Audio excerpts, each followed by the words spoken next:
Voilà, merci mesdames, mesdemoiselles et messieurs, ma chers internautes, il y a Top Media TV officiel. Bienvenue dans votre émission Le Code de bonne conduite. Le Code de bonne conduite, cette émission qui a toujours été présentée par moi, votre frère Tadi Ngalapa, Mwana Moussala Nabino. Vous informer, c'est notre devoir et Zalaka droit Nabino. Je reçois aujourd'hui l'un de nous, Thierry Mombaya, de l'autre, comme ça, la analyse par rapport à fait. Oyo ezo koleka na internet par rapport à yaba faits sociaux oyo biso tozo ko vivre na yango awa. Mais avant de commencer cette émission, je dis un grand merci à Mike Ken Kalala, mon réalisateur. Merci beaucoup pour na musala malamu ozo ko sala. Merci beaucoup à Blaise Zibouma, les seigneurs des hommes, mais force plus force est égale à Tadi Ngalapa. Merci beaucoup Maman Zozomela ba triplé, la femme de Papa Noé Mavakala Nzinga. Maman Deborah Lubanda, je fais mon travail. Thierry Mombaya, les pharaons. Bonjour. Bonjour Tadi, bonjour également à nos abonnés et téléspectateurs. Merci pour l'invitation. Oui, bonne santé, bonne moussala. Santé, ça va. Nous avons moins fragile, trop on la grippe pas pamba. Mais pas grippe, ça va. Moussala paie moyennement bien au rythme du pays. Voilà, au rythme du pays, Thierry Mombaya, on va les faire quand il est chaud. Ça c'est vrai. Parlons de l'actualité à un moment. Fali Poupa, bientôt à Azobeta concert, mais concert naïe les combattants. Bazoko Bundisa Fali Poupa trop. Mais à ma grande surprise, Eza Bato yo Bazalaka na ba guerre d'esprit avec Fali Poupa, nde Bato Bazo soutenir yé. N'habité analyse na yo Kozalanin par rapport à Féwana. Bon, moi je pense déjà s'il faut commencer par les concerts. Les souhaits. Il y a plus d'un Congolais alliés, les concerts et bêtement, que les concerts puissent avoir lieu. Batoba CP là, va retrouver encore ces bons moments là au Baperdakala. Mais seulement une nuance, il faut tout ça là. L'actuel concert de Fali Poupa, malheureusement, nous avons un concert communautaire, comme ça a toujours été le cas avec nos aînés, Ouéranson, Kofi Olomide et tout et tout. Parce que ceux qui ont côté la concert, il y a Papa Taboulay, Abetaka un mois en Olympia. Papa Taboulay, c'était le premier Africain noir en Olympia, Beta un mois, na 4 fois par semaine. 4 fois par semaine, ça fait 4 semaines à Beta Bon. Si vous voyez au Taliba vidéo concert, même les lots sur YouTube, au moins à 90% d'Arabes peau blanche, Mindele. C'était pas un concert communautaire. Du coup, il y a un peu ça là que le concert à Papa Taboulé et Kenan Nengemoko, c'était parce qu'il collabore avec les pays Moussoussou et tout et tout. Aujourd'hui, il fallait pouvoir qui s'est produit. Quelles sont les raisons qui nous poussent à croire que le concert aura bel et bien lieu? Parce que déjà en premier lieu, ça ne sera pas un concert communautaire, genre un concert à Congolais et tout, les combattants vont bloquer.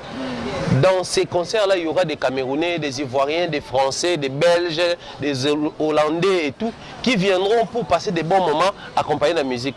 La raison pour laquelle au monde va être à 3 heures du temps. Concert à Congolais, Bercy, nombre d'heures et bêta, Olympia, Zénith, Palais des Sports, Stade de France, Sangana Rebelle. Congolais va payer 15 minutes, mais au-delà. C'est-à-dire que les gens qui ont bandit n'étaient pas mois passé. Mais au moment où le concert, on a déjà, les producteurs ont structuré les choses autrement.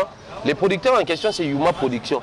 Yuma Production a été Black, NASA, MHD, ça a tourné dans concert. Du coup, quand il s'est positionné aux Fali, c'est dit parce que aussi il y a eu l'album Tokos, où était l'artiste au-delà de nos frontières avec une musique qui généralement est bisotée.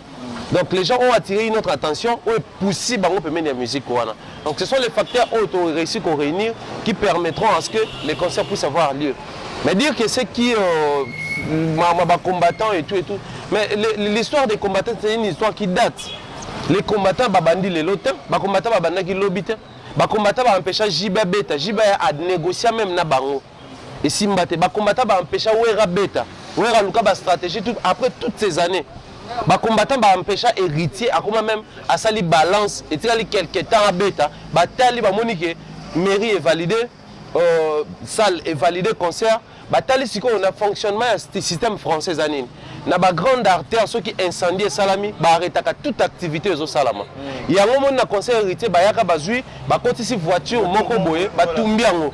Ba bi net tumbi voiture automatiquement faut ba arrêter toute activité tout pour sécuriser les gens. Ce que tant ba ko la nere bato ba tumbi voiture là c'était aussi pour la même cause. Il y a un moment ba kata concert. Nous était yango héritier mtengaki a débloqué Maramba Beta Olympia. Du coup Mais au moins, plus les choses avancent, plus ils assurer côté sécurité, plus ils assurer côté investigation, les causes pour traiter les effets. Parce qu'on dit en français, les mêmes causes produisent les mêmes effets. Oui. Du coup, si vous décelez le problème, vous détecter cause, vous aurez les mêmes effets. Oh, mais pour les blancs, ils gagnent. Quand les gens louent les salles, quand les gens assurent, parce qu'ils sont juste salles, n'importe quoi pour un concert, il faut foutre assurance, il faut foutre assurance à battre la salle, il faut foutre taxe, qui gagne. N'est-ce pas, la mairie, n'est-ce pas, la préfecture. Du coup, nous avons intérêt à assurer côté wana. Biso tout ça la investigation, on nous a informé que mutuka o batumba wana bayiba ngona fourrière. Congolais kana kenda ko yiba mituka yiba mutuka mona fourrière ezaki non immatriculé za biloko mundele akataka banini tout ça. Nde baya na ngwana batumba. Donc, soki mutuka ya mutu atambola na ba ngai balandela e. Basala e poursuite pourquoi tumbi mutuka pona nini.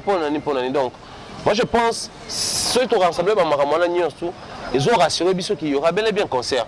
Mais seulement, ce qui étonne beaucoup de gens, c'est le fait de voir Héritier passer à la télé pour dire qu'il soutient la production de Fally Ipupa. C'est Inosbi qui affiche pour dire qu'il soutient la production de Fally Ipupa. Nous sommes arrivés au niveau où les artistes et musiciens ont pris conscience que les problèmes, il y a manque de production en Europe centrale. Je cite France, Belgique, Allemagne, Suisse, Angleterre.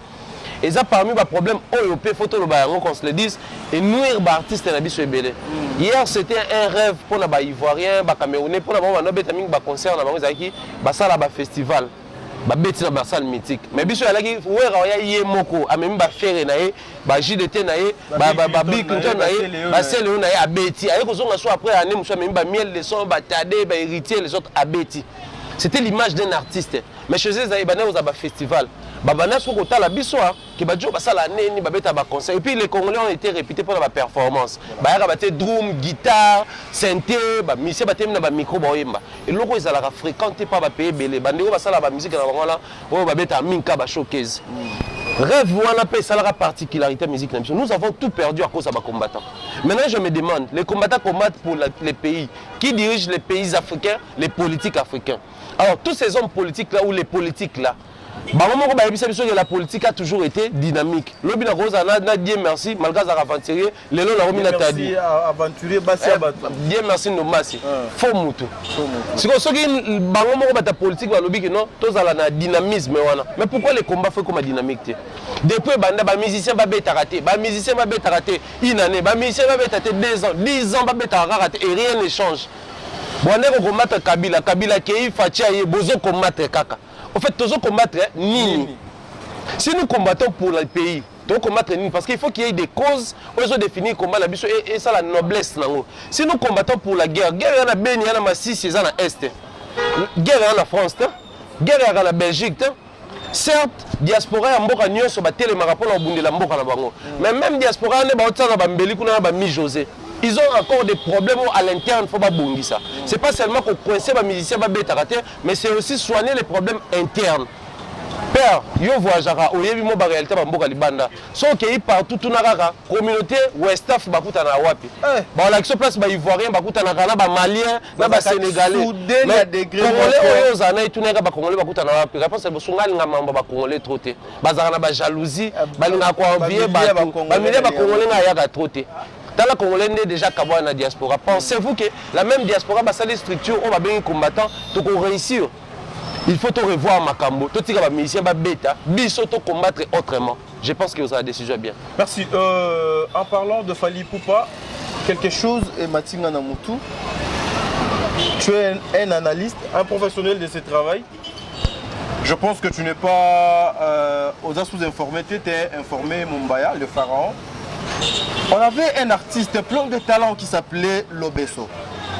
J'ai des larmes aux yeux, je vous informe. J'ai reçu un message aujourd'hui pour me signifier que Lobesso est gravement, sérieusement malade dans la prison, place liée à Zali, place Bakanga et na Kampala.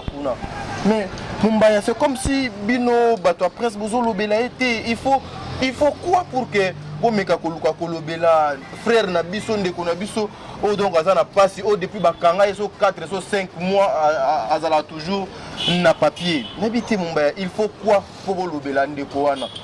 Ça ne demande rien à la base.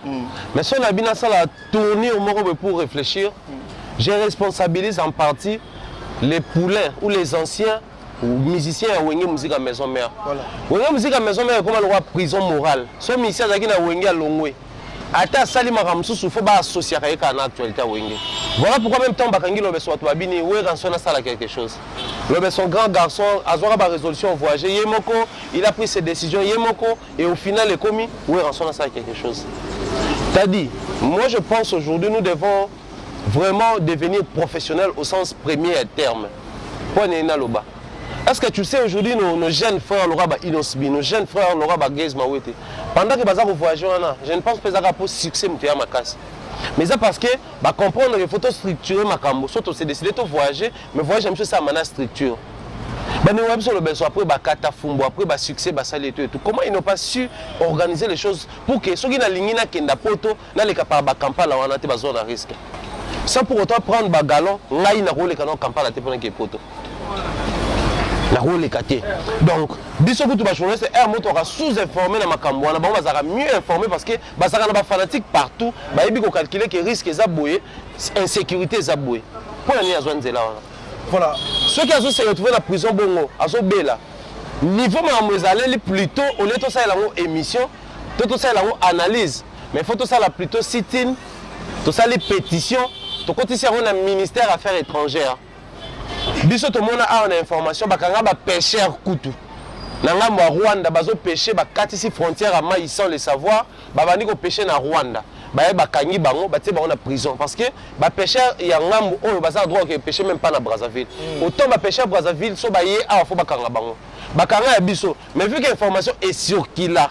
Ba pêcheur ba sala marche na province. Gouvernement a instruire le ministère des Affaires étrangères ba sengi ba libérer ba to ba zone sa bango ba côte à prison mais awa. Tant ba libérer bango. Donc biso pe photo ça les loka bongo ba musicien pe ba sangana on va ça la sit-in to ça la pétition c'est ça c'est ça question nanga banani bako komisa message wana donc pas batou. À la base d'abord il faut commencer par structurer les choses. Ba pêcheur bango mo ba telemaka po ba senga gouvernement et libérer ba ndeko na bango ba kangi na Rwanda ba ya ko ça la prison na bango awa. Mais qui est ce musicien là qui aura les temps au leka na nzela to ya ko benga baninga na eto solo la nanu pour na to luka neni ba ko libérer massa na biso lobeso même bato ba boka na na maison mère même bato ba yemba na maison mère qui est ce musicien au salango. Donc moi je pense soyez ba musicien après toutes ces années ba ko gaité ko lobaka no to sangana to ça ba ego na biso de côté pour que to luka solution ba combattant. Je trouve ça les années moi rêve des fous moroboé que ba musicien ba sangana pour ba lobela lobeso. Mais il est d'une grande importance c'est ça la point parce que koza na prison mboka mpaya ya pasi ko leka koza na prison na mboka na yo. Ba mboka mpaya wana za kaneni biso to yebiki au Ouganda par exemple balobaka anglais anglais swahili mais si on continue à kata Ouganda kuna kuta bala ba langue véhiculaire na bango mususu balobaka parce que ça lokola Ouganda mo to kangi a to tena makala so akoti makala kuti ba yanke akuti batutu ba tena couloir wana ba yanke balala so na kata couloir wana akuti bato wana balingala yesiko ayebi lingala te ayebi kongote bala modo ngolo bado moral nena no bien te parce que il sait pas communiquer akoso la kana batute. Et ça parmi biloko yo bomela biso ndeko kuna ayebi langue lo ba mara kuna te ayebi batu kuna te na miso peut-être bato baninga ba ça les démarches ba kimi ya se retrouver na prison. Heureusement biso tozo information mais pendant que to fa na to lekisango un jour tant to yoka c'est en trop loin de mon souhait. Surtout quand que l'obéso a 4 motos. Oui mais la métier comme ani je suis l'obéso.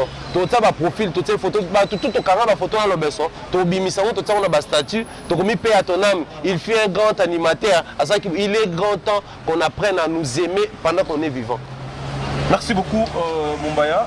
Je pense que cette émission était pour 15 minutes mais la lire vont des choses. Nous partirons au-delà des 15 minutes Thierry Mumbaya. Le pharaon. Il se passe trop d'histoires dans les médias, dans les Simba Miko.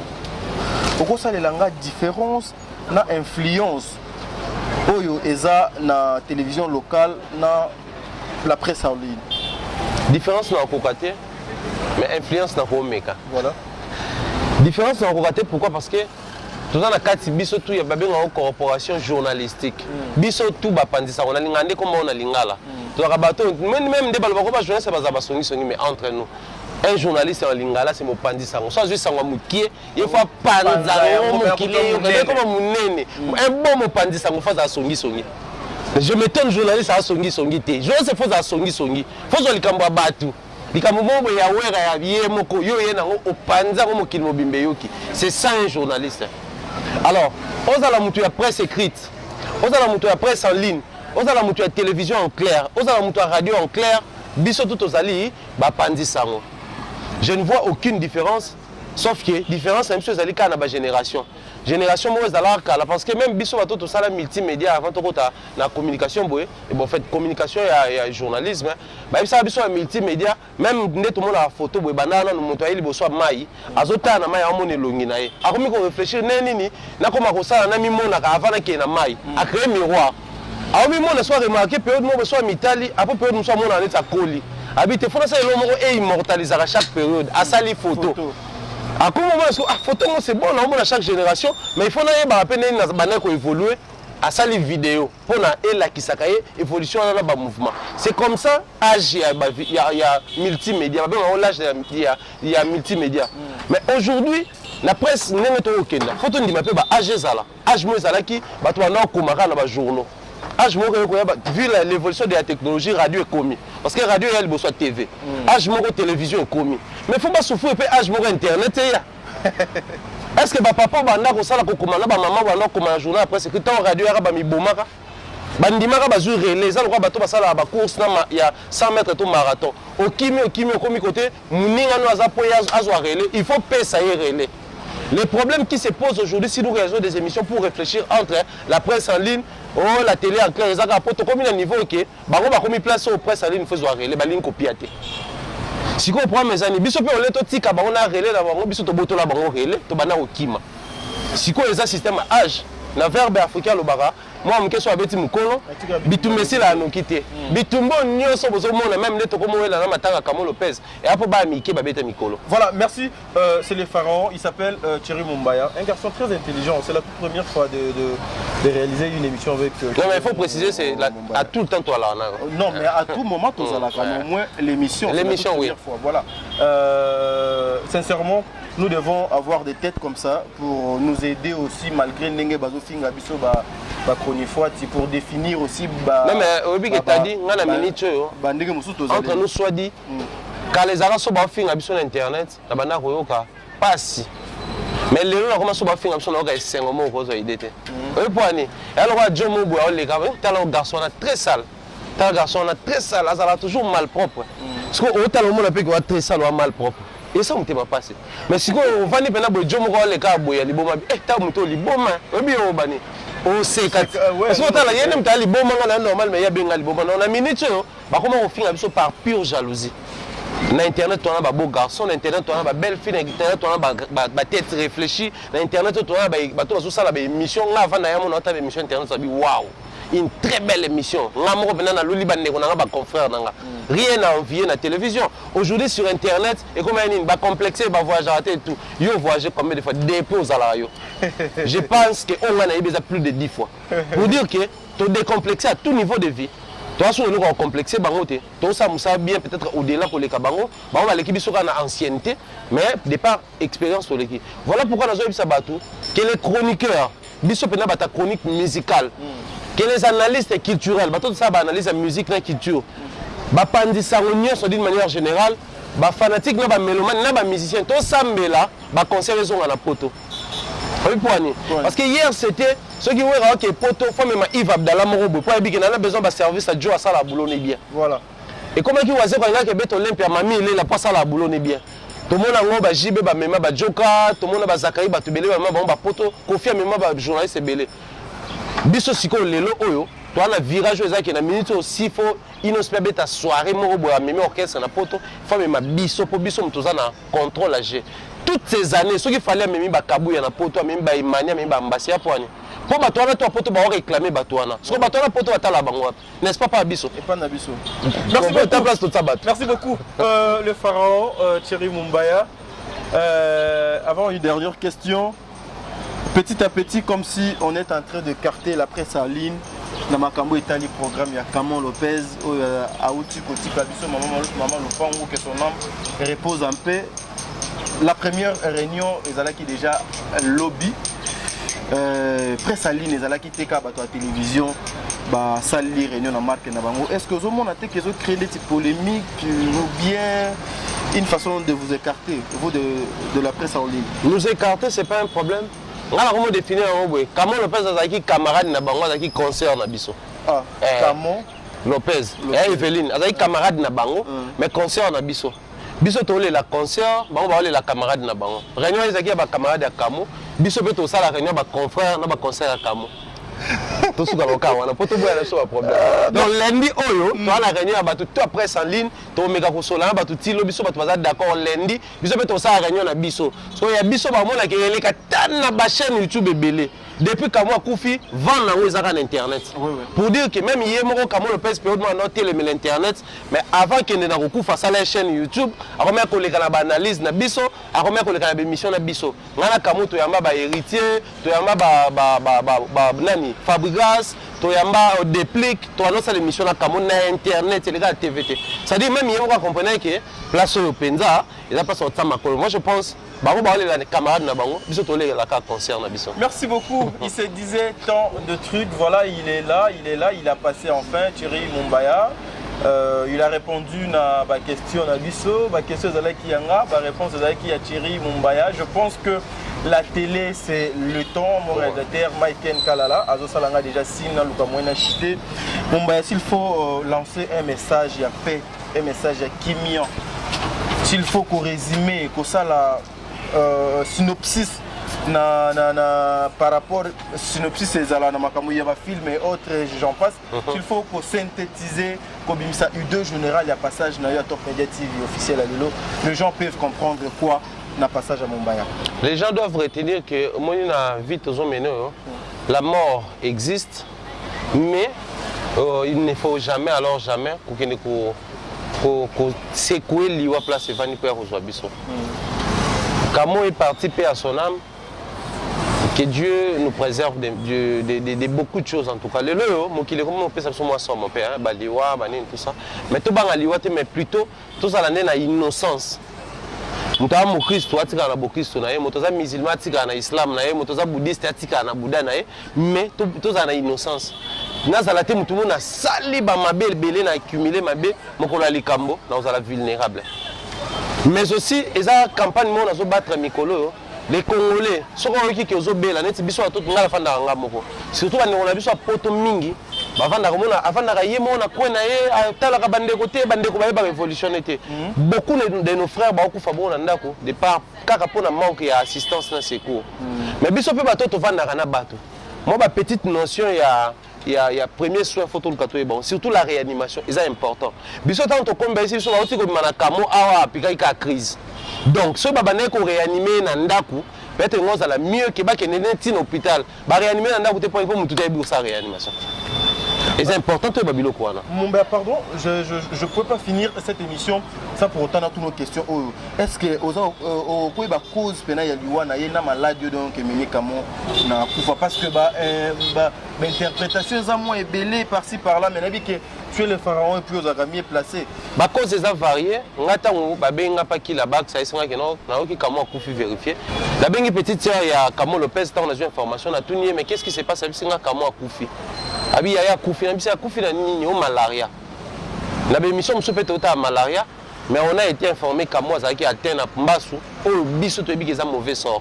Ba boa ke la ngo ba ma maladie wana. Donc et comme il faut varier net na niveau na na moni ça important te to lukato éclairer opinion na so Camo kufi ni po eko exposer kaka biso ba panzi ça.